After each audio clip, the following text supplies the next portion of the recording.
Hi, I'm Dr. Michael Abernathy, and we're coming back to the third part, the third video, on how patients choose or judge a dentist, why they stay with them. Now, we've already gone through, two-thirds of it. I'm going to add one at the end of this, and we're going to kind of run through here real quick. First one, and I think I said this on the first video, I'm almost sure I did, but that each one of these are not in order of importance. They were in the order they were written in this doctoral dissertation. But we are coming to the two things that were most important. They were being on time every time and your hours. Okay, so the first one is being on time every time. The way they described this is they felt like dentists, there was this double standard. If they were on time, the patient was on time, they felt like the dentist was never on time. Or if they were a little bit late, they would get chewed up one side and the other or not seen when the doctor was never on time anyway. Or if we were surprised that something cost a lot, I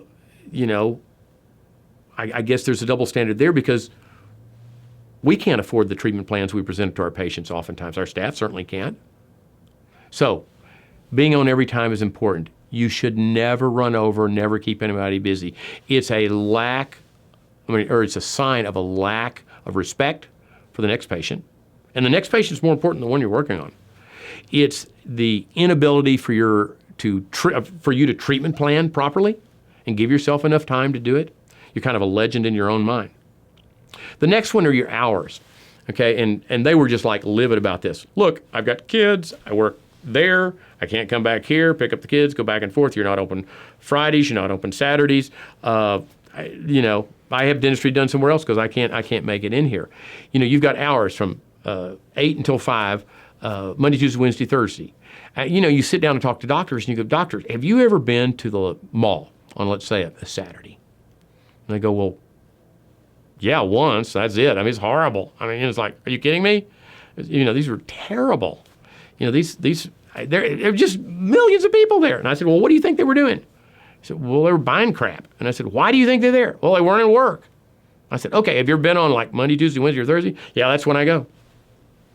I said, so why do you go? There's nobody there. Why isn't there anybody there? They're at work. Okay? Do you not see some correlation between your hours and giving patients what they want, when they want it, at a price they can afford? Okay. Next is location. Again, from every possible aspect, location is important. Demographics. Taking advantage of the natural marketing affinity that you might have if you're in a location where there are cars passing by and you have great signage. That's why corporations pick the best location in town, have the nicest, newest facility in town. They take advantage of it. It'll overcome many negatives in a corporate practice. And again, with 24 million people moving over to corporate practices in 2013 and 27 in 2014, are you thinking it's not working? Location is huge. The way it looks, actually where it is, how difficult it is to find. I've even seen practice where you look it up on Google Earth or you look it up on MapQuest or your phone, won't even take you to the location because they never bothered to get on Google Maps. The next one is well-explained treatment plans and various financial options. We kind of alluded to this, but remember that we need a good outside financing institution whose bar is low enough they can get a majority of our patients qualified for finances. It is not enough to have just one. We've got to become really good at helping people afford the dentistry they need. Now, for example, let's say it's $5,000. We call one group and they can only do $2,500. We call a second group. They can do $2,500. It's done. We take it to two different groups. We've got the financing done. Money. And I want to really kind of beat this into your head. I see one-sided conversations here where, it's like you're sitting in an office and it's like, bring, bring, bring, bring, and they go, hello, McKinneyDentist.com. This is Kathy, I can help you. And of course, I can only hear the side out here, and he goes, yes, well, what kind of crown would you like? It's just some idiot on here that wants a crown, you know. Yes, No, there's 40, 50 different types of crowns. Did you need a build-up, a root canal? Did you want like it done same day, or did just these idiots? I mean, it's almost like the staff consider that patients are an interruption in their busy day. Everybody knows what the production per new patient, or you should just find new patients in your production. These people, consumers shop. I mean, they're all going to say, oh my gosh, I can't believe it's that expensive. But that's a buying question, okay? Various financial options and understanding that consumer shop is integral to you being able to make this work for you. So it's not an interruption. It's your job. And so every time you see a patient come in and you know what the production per new patient is, you look at them like they've got a $2,000 bill on their forehead and you treat them like they're important because they are. Your doctor does not write your checks. They do. Now I want to add one thing to this list and then we'll close this off. I knew at age 40 when I would sell my main practice, okay? I knew that because I decided how much money was enough, where I needed to go, that I'd have no debt and everything. But I always had this little guy mentality. So my two partners never produced as much as I did, but they all got really close. And so it made me nervous. I'm always looking for a shortcut or a step up. And so, I mean, you know, I'm the kind of guy that you do a triathlon. I've got a $12,000 bicycle. It's not any faster than the one that costs $10 because it's got the same motor, but I'm always looking for a head start. So I was looking, and I was out in the hallway looking at one of the computers to the office and went, I got it. I know what to do. Now, we averaged about 200 to 300 new patients a month. Now, we had 10 or 11 hygienists, 3 doctors, 2 locations, a mile apart. I mean, you know, it was a big general practice, super general dental practice. But that's 15 or 17 new patients a day, okay? So all I did was this, is I decided I was going to call all the new patients who were going to come in Monday and let them know that I was looking for them coming in. So here's the way it went. I called them up. Didn't tell anybody, just called them up, ran off the sheet, called them, hi, this is Dr. Abernathy.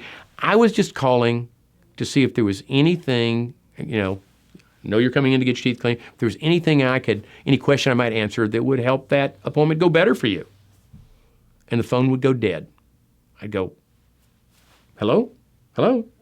Hello? And they go, what? No, I'm here. And they were so surprised that I would call. Now, they'd already been confirmed by the staff. Staff didn't even know I was calling. The doctors didn't know for 2 years that I was calling.